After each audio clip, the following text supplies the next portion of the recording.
Good afternoon, and welcome to the Conservatives Against Fox Hunting Blue Fox Fringe event held jointly with the League Against Cruel Sport.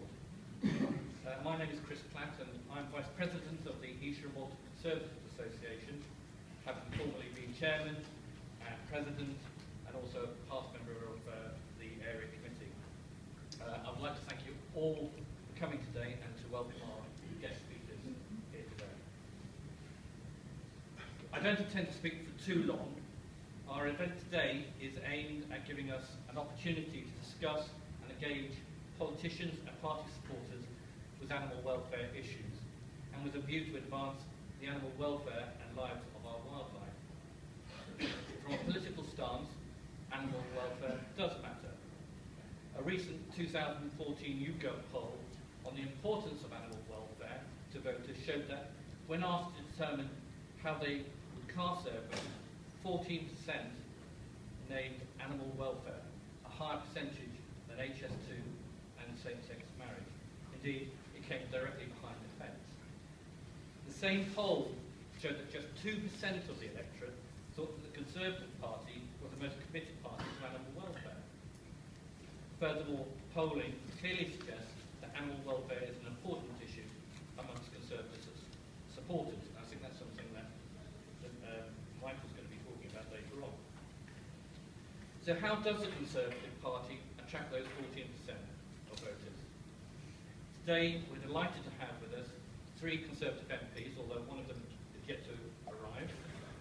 We've got Anne Main, Dominic Raab, and Neil Parish, if he actually gets here, who are all going to discuss a certain aspect of animal welfare, along with Lorraine Platt, founder of Conservatives Against Fox Hunting, Blue Hare and Blue Badger, and Michael Stevenson, Director of Campaigns at the League of Cruel Sports, and Peter Egan, Wildlife Ambassador and Animal Welfare Campaigner.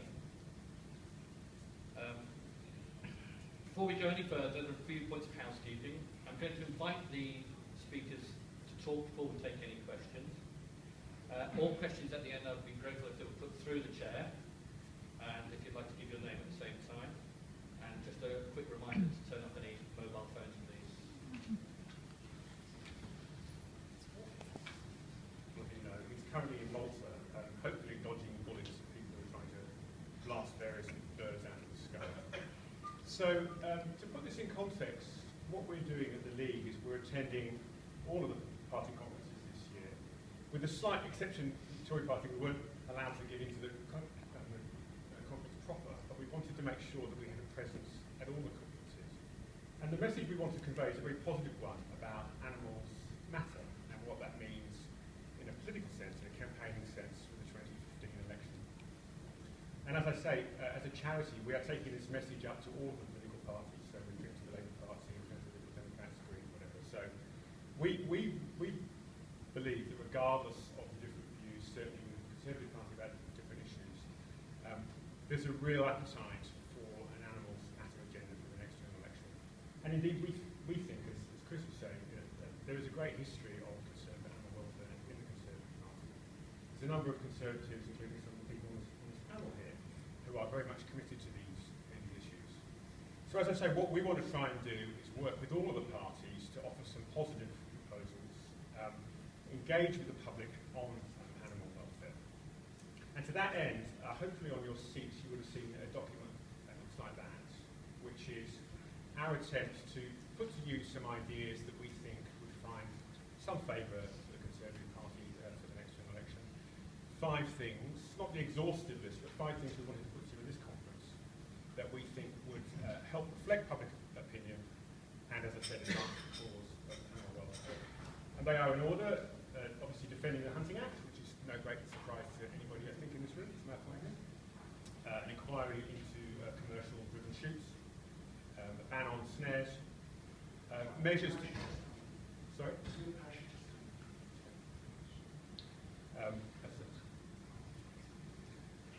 A ban on snares, measures to tackle the growing problem of dog fighting, which is emerging at the moment, which we think is very much linked to bigger issues around crime and other social concerns. We think that's a coming issue that the Conservative Party needs to take account of. then also, and I know Dominic's going to talk about this as well, an end to the EU subsidies for bullfighting in Spain, where at the moment British taxpayers are stumbling up about £30 million a year to keep that particular sport going. And across the EU, I think it's about £115 million a year through the Common Agricultural Policy. And we think that's something that the Conservative Party would have a strong view on and may want to do something about it in the next election campaign and beyond.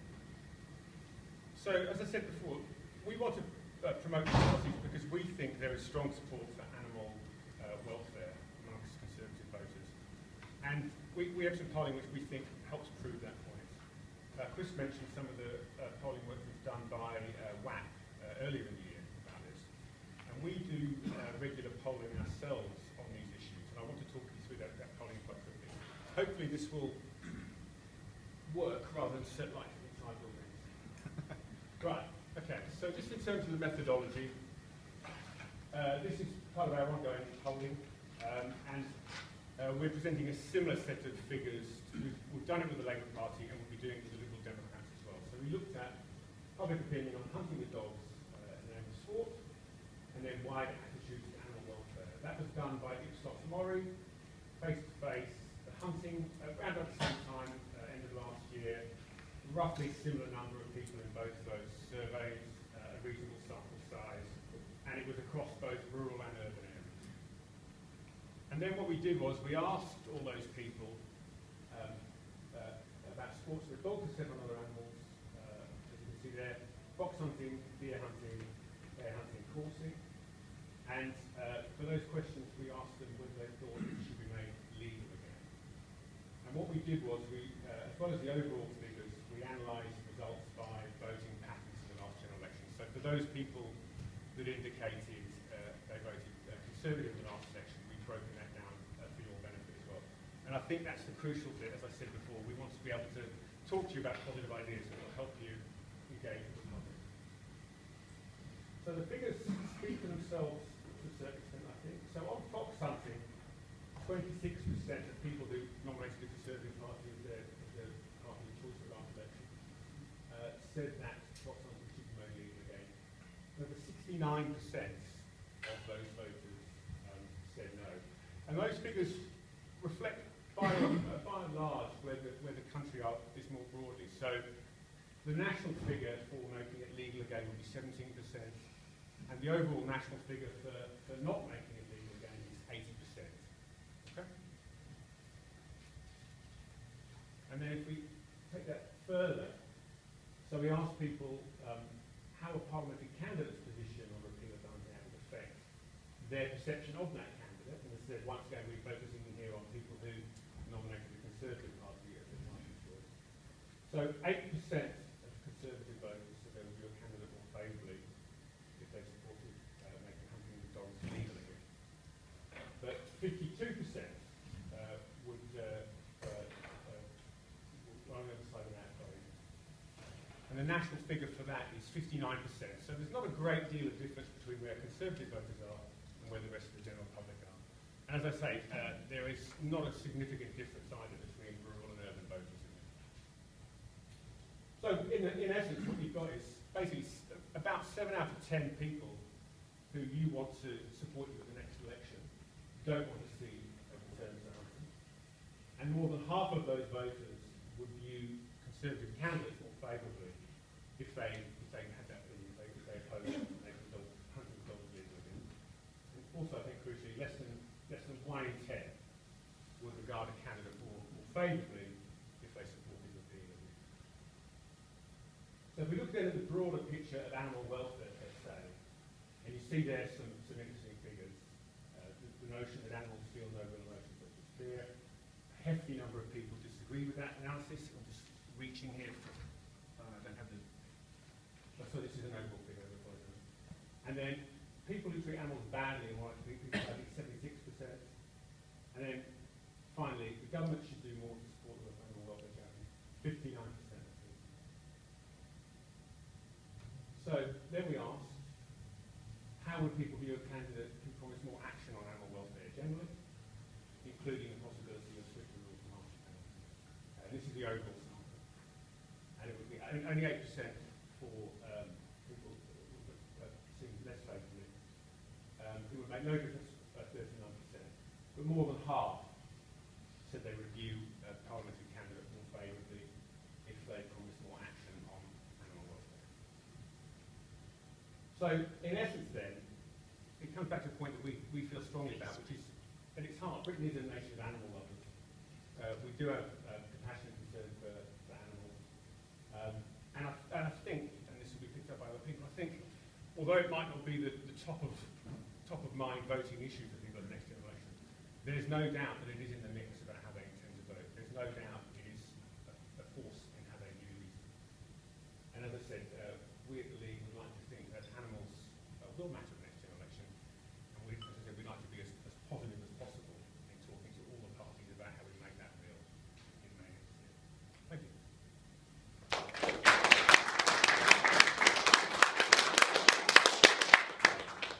Thank you very much, Michael. Our next speaker is Neil Parish. Neil Parish is the Conservative MP for Tiverton and Hornsey, being elected in 2010. He was formerly MEP for South West England from 1999 to 2009. And as an MEP, he was a member of the Committees on Agriculture and Rural Development. And as an MP, he is currently chairman of the Associated Parliamentary Group on Animal Welfare. Neil has worked closely with Lorraine on our campaign for a closed season for hares, which we thank him for. And I'll invite Neil to speak. Okay, well, thank you very much. Just a light-hearted start. When you had all those statistics that you were quoting, it reminds me of when there was a survey done of New York women, and they asked 3,000 New York women would they sleep with President Clinton, and 67% said never again.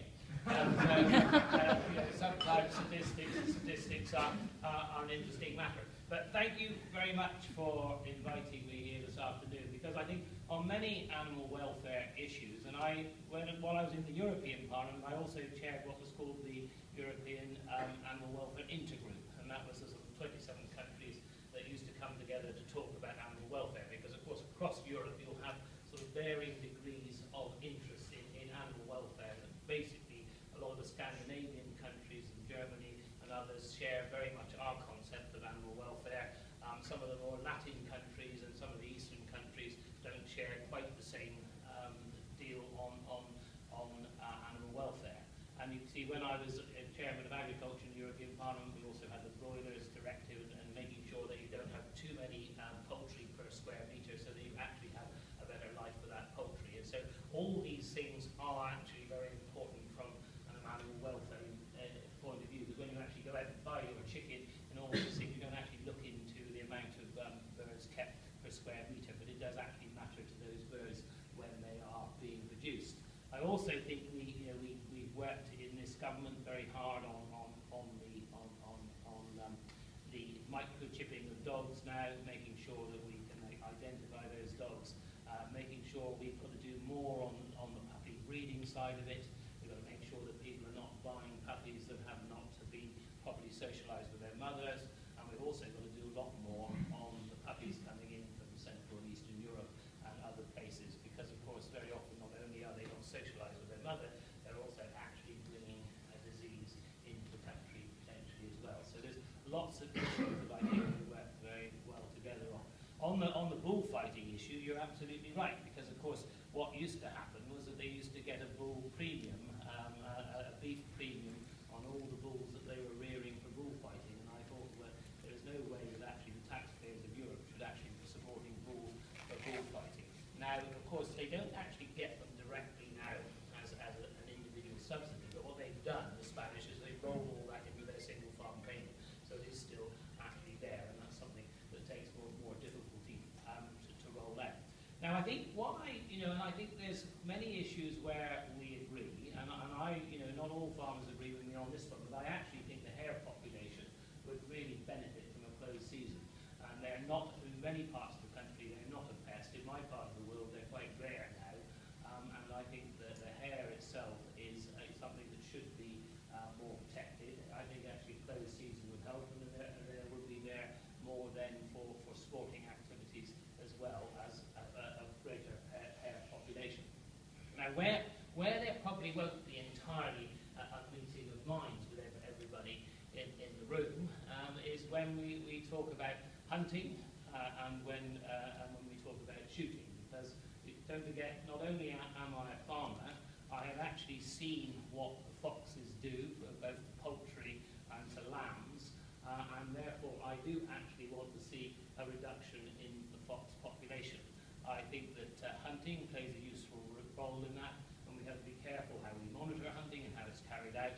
But like I said, that is my firm view. I also believe when it comes to managing the deer population, we need to actually make sure that the deer that are getting older and the populations of deer in any given area are actually managed. Because don't forget there's a big problem in Somerset where the League in Great School Sports had too many deer. Many were dying from starvation, and that had to be sorted out. So, you know, let's be absolutely realistic about how we manage the countryside. And I think it's too simplistic just to ask people the question, are you for or against any particular thing? Because I mean, you can ask people. The NFU, for instance, did a few years ago did a survey of people going into a supermarket asking them what food they were going to buy.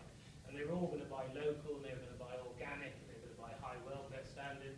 And when they looked in their trolleys when they came out, most of them had bought the cheapest in the shop, irrespective of where it would come from. So if you ask the right question, you get the right answer as far as the survey is concerned. So it is a matter of balance on how we deal with this. And so I think, you know, what we don't want to see again, and is a sort of urban versus rural population, all these type of things, because the countryside needs to be managed, it needs to be looked after, and so therefore everything has its role. And I made the point earlier on today that it's not just about whether people hunt, it's about who looks after the horses, who looks after the hounds, who earns a livelihood from the whole thing, who actually prepares the shoots, who actually rears the pheasants, who looks after those pheasants. All this is a part of the fabric of the countryside. So when we're tackling these issues, let's be absolutely clear, we are also dealing with people's livelihoods as well as just the issue of whether we should hunt or whether we shouldn't. And I think it's interesting. Kate Hoey, for instance, you know, she's in an inner city seat, is a Labour MP. She's one of the few that actually support hunting. Every time she stands for election, her majority goes up in an inner city seat. So therefore, you know, I mean, I would take issue partly with some of your findings in your opinion polls as to whether that does actually affect people and the way they are actually voting. I think what I would accept is that we, and I think what the hunting fraternity has learned over the years, quite rightly, is that they have got to manage the hunt in a way that will reduce any welfare problems and make sure that the deer or the fox is dispatched cleanly. All these things are an issue, but I think to actually take away from the countryside these things that are absolutely necessary, not only for managing the countryside, but also keeping the fox population at a reasonable level. So I sort of rest my case there. I don't think I've pleased everybody in the room, but I've tried to take some balance across where I stand, and I've been quite honest and open with you. Thank you very much.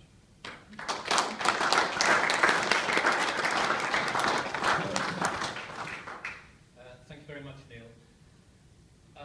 Our next speaker is Anne Main, Conservative MP for St Albans, and was elected to Parliament in 2005 and was re-elected at the general election of 2010. Anne has sat on a number of select committees and is currently chair of the all-party parliamentary group on Bangladesh, I believe. Amongst Anne's list of political interests is the environment, and Anne actively campaigns on the badger cull issue and spoke at the badger cull march in St Albans and led the badger cull debate in March 2004 to bring the issue of badger culling back before the House. Now, invite Anne to speak. Thank you. Can I just say one thing for a little few words on badgers? Michael, can I add to your something I'm also taking a very active interest in St Albans, is fly grazing. There's a lot of cruelty to horses, particularly since Wales has changed its regulations. My local police force is telling me there's lots of dumped horses all over the place.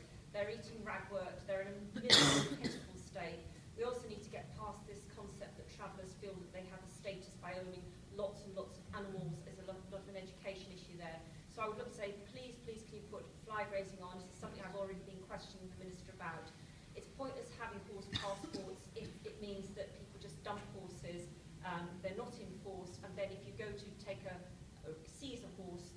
fly grazing, you actually have to get it a passport to be able to take it to auction, makes the whole thing worthless, and the poor animal is suffering. So can I say, for all those ponies, and I've seen dreadful pictures of ones in my own constituency, for all those ponies that are treated absolutely appallingly, for whatever reason, please can we take fly grazing as a really serious issue? And it is up to our local authorities as well. My local authority, we're having to press and press and press. There's a blind eye turning to allowing horses grazing on local authority land. They need to know if they don't have stop-proof fences and those horses cause an accident, as has happened in my constituency, they could well be liable if somebody dies. And I think we should take a very firm stance on that because it's cruel to the horses and it's not fair to the public either. So I might have rant over on that one.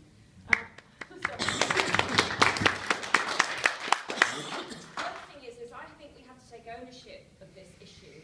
This is not an issue to do with politics. So whilst, Michael, I like seeing all these figures, they mean absolutely nothing to me whatsoever. We should either believe in doing things that are humane or cruel, or whichever way we decide to look at the matter, but we have to decide if we're making good legislation and this legislation is effective in dealing with an issue, if there is an issue about animal cruelty or animal management. So I actually couldn't care a stuff whether somebody gives me a vote or they don't give me a vote on this. I will not be doing what I think is vote-worthy. I'll be doing what I think is right. And I can remember when I was trying to be on the parliamentary candidates list, and you have to list all the things that you have done in the past or you find interesting. And I put down that I was a member of Greenpeace, and someone said, oh my God, do you really want to put that down? And I said, I certainly do. The reason I joined Greenpeace is nothing to do with the nuclear side of life. It's because I actually believe, and I still firmly believe, that we treat cetaceans appallingly. What is it about us that we don't take the mammals that live in the ocean so seriously? So I don't think this is something that we should have too much politics in. And the reason I'm speaking to you on badgers today is in a fairly urban seat, and I do have some countryside, it's a fairly urban seat, I don't have a lot of issues with farmers and badgers. So I can understand there's different pressures elsewhere in the country. But when I had a constituent ring me up, Mr. Keith Cotton, and you won't mind me giving you his name because he's been in my local papers, he just said, Anne, do you know what you may be voting for? Are you aware of all the things that have been spun around this? Have you actually asked questions about the humaneness, perturbation, the effectiveness of what the government's going to do? So I said, well, you know, there's sort of problem with TB. He said, no, but just ask those questions. Because if we believe TB needs to be tackled, and it does, then we need to get an effective TB management strategy. We do not just need to be seen to be doing something. The last and previous government slaughtered, culled, use whatever word you like, thousands of badgers. Its aim was to control TB. It has not controlled TB, and our current strategy is not controlling TB. And that was what started me off. When Mr. Cotton, my constituent, and I believe in listening to my constituents, and say it wasn't a burning issue for me at the time, said, ask these questions, I did. There was no doubt, and I thank Blue Badger for working with me on this as well, there was no doubt when you asked the questions, the answers that came back were vague, evasive. They certainly weren't a compelling argument to be using the strategy we were using, which was namely trying to free shoot a badger. And even when you just get into it, a badger is a very hard thing to shoot, because unless it lines itself up beautifully, just in the right place, what's happened is it's liable to go away and be wounded and die. And as an animal lover, but a meat eater, anything that's killed in my name, I want it to be killed humanely, quickly, and with good reason. I do not want to think that some animal has slunk off somewhere, spending 5, 6, 7, 8, 9, 10 minutes dying because we decided that actually that's a good way to manage TB in cattle. Farmers want something done. I was irritated beyond belief when I was down on holiday in Cornwall this summer, and it was before Owen Paterson was changed to the new DEFRA minister, and the headline in the Western Morning News of a Cornish newspaper was, you need to have a Conservative government to resume the badger cull. No, you do not. That's why I want to take the politics out of this. You've had a Labour government try this, and you've now had a Conservative-led government try this. The way we're tackling TB is not working. It isn't working because the government's own figures say it's not working. And if we're going to have to tackle TB, come up with a strategy that serves the farmer and serves the animal well. We can't just seem to be doing something. I mean, when the badger free shooting was being undertaken, we had less than 24.8% in Somerset were killed and less than 37.1% in Gloucestershire. The government target was 70% to avoid perturbation and to avoid making the matter worse. So if we've got a bad result, we need to change how we're managing our approach to eradicating TB. And so I'm going to keep picking away at this because I don't doubt that there's many a farmer feeling financially they're on their knees with the misery of bovine TB. But if the badger is being used as a scapegoat, and if the badger is being killed inhumanely, and if the badger may even be making things worse by being scattered all over the place with the strategy we're having now, that is not the right way forward. We've just got to face into that. Now, I'm pretty depressed again to hear, I seem to spend my life being depressed, but I'm not, I'm an optimist, that Mr. Miliband on the 24th of this month has just announced they're going to stop all culls immediately. Well, there is no science behind this. That is another political knee-jerk reaction. So we've got to take the politics out of this. I don't want someone saying they voted for me because I have voted or haven't voted a certain way. I, as a member of Parliament, believe I should vote the way that delivers effective management for animals and takes away any cruelty or inhumaneness. And if we have a policy that we're following that is demonstrably cruel and inhumane, then we need to stop it, think again, and come up with a better solution. And I have been convinced that if we can cage a badger to shoot it now, which we weren't going to do before, then we can cage a badger to vaccinate it. Now, I know there'll be people who disagree with that, but Wales has shown that they've actually had a significant reduction in badger TB by going down that route. So we've just got to admit we've tried something and it's failed. Do not keep going ahead with bad policy. And that's kind of where I'd like to leave it, because you're going to get a lot of questions from this. I have a lot of colleagues who feel I'm being very unhelpful, because I've gone from sort of zero to hero, maybe for the badgers, but I've probably gone the opposite way for my colleagues, because I'm seen as creating a fuss. But having said that, 219 members voted to stop the badger cull in the backbench business division that I tabled, and only one, and I think it was a token person so that we could have the vote, one voted the other way. There are a lot of people in Parliament who are unhappy about this, but maybe keeping their heads down. And I have to say, this crosses political divides. So, Mr. Patterson, it's not a political issue that the Conservatives got a handle on. Vote us in and we'll start shooting badgers, or however else we're going to kill badgers. It's not that at all. There are many of us and many Conservatives who feel what we should be doing is humane, kind, fair and effective. And I don't think this policy meets any of those.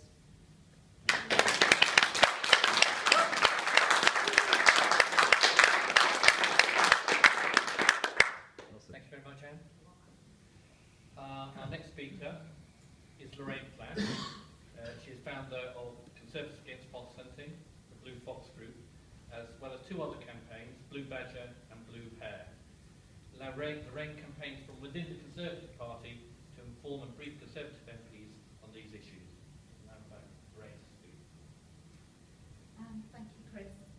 As we head towards the election in a few months' time, political parties throughout the UK are finalising their party manifestos.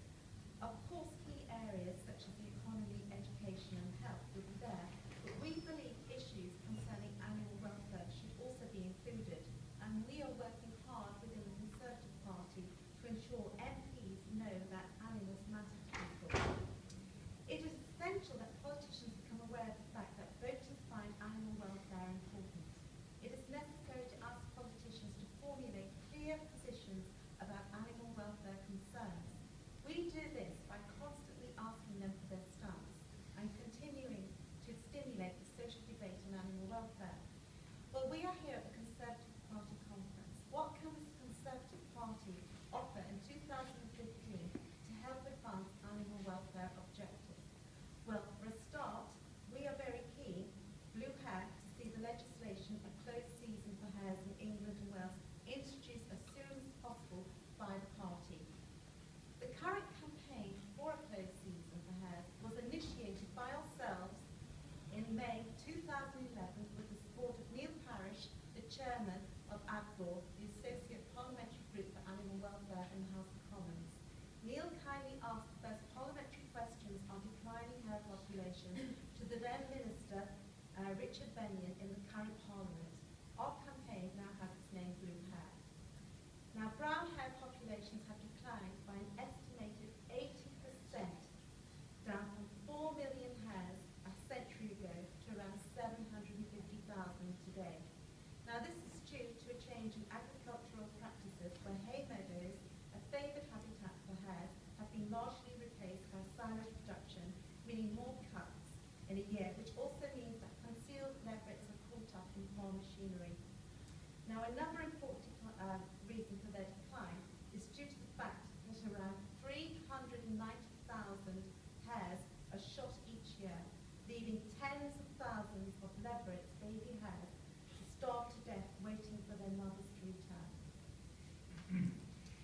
Species Action Plan for brown hares was introduced in 1995 by the then government, which aimed to double spring numbers by 2010.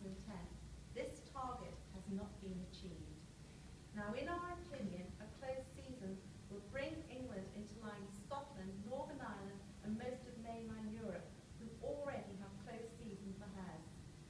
It will also help meet government objectives and targets to increase hare populations. It will stop the killing of many thousands of pregnant and nursing females and therefore prevent the suffering and eventual death endured by their defenders' efforts, which is a huge animal welfare issue. Now, an early day motion was tabled by Adrian Sanders in December 2011, which called for a closed season, and has attracted 146 MP signatures, so it is well supported, the closed season for hares. Now, in 2012, we held the very first parliamentary hare protection event, held jointly with HSI, Humane Society International, and it was hosted by 3 cross-party MPs, Neil Parish of the Conservatives, Angela Smith of the Labour Party, and Adrian Sanders of the Lib Dems, to highlight the need for a closed season, which attracted the interest and support of 14 cross-party MPs. Now, we believe only a legally binding closed season can offer real protection for hares during their breeding session and achieve the benefits that we've listed. And early this year, Conservative MP Sir John Randall presented a 10-minute rule bill for a closed season for hares. It received an unopposed first reading. Now, we have worked closely with John on this issue, and we are grateful for his support to introduce a closed season for hares. It is important that the Law Commission's proposal to enable closed seasons to be introduced or varied under secondary legislation is adopted and allows ministers to introduce a closed season for hares as soon as possible to help their declining populations to recover. It is also vital, in our view, that the Hunting Act 2004 remains in place, as it protects hares from hunting with dogs and the cruel sport of hare coursing. This leads me on to our next focus, which we would like to be included in the new manifesto, a hunting ban. We now also have a pristine opportunity to dump the worn-out hunting issue and promote a modern manifesto in a new direction with a commitment to positive animal welfare objectives, which appeal to our mainstream society. The worn-out issue of hunting with dogs should be dumped by Conservatives. A survey by Ipsos Mori, the League Against Cruel Sports, released late last year, showed that 80% of the public were in favour of keeping fox hunting with dogs illegal, and that's 80%, as well as other activities such as hare coursing and vaccinating. Now, the survey also revealed there to be no difference in the view held by those living in rural areas versus those living in urban areas on the issue of legalising fox hunting. This is not a town versus country issue. Now, we've been contacted by many Conservative supporters who have told us that they were alarmed by the Conservative leadership's support for a free vote to repeal the Hunting Act 2004 at the last general election. And this still continues. Some supporters are now saying that they feel they are unable to vote at the last general election due to the toxic issue. And when we were canvassing and talking to people on the doorstep in 2009, many people said they did not like the party leadership's support for repealing the hunting ban. At our local open primary in Surrey in 2009, one of the largest in the UK, many questions were sent to us by post from residents of their concern on the ban being overturned. Now, we can understand the party leadership may be tense about the hunting lobby's huge disappointment that the ban will remain in place. Yet it is necessary, in our view, that the Conservative Party leadership distances itself away from the toxic issue of fox hunting. For too long, we've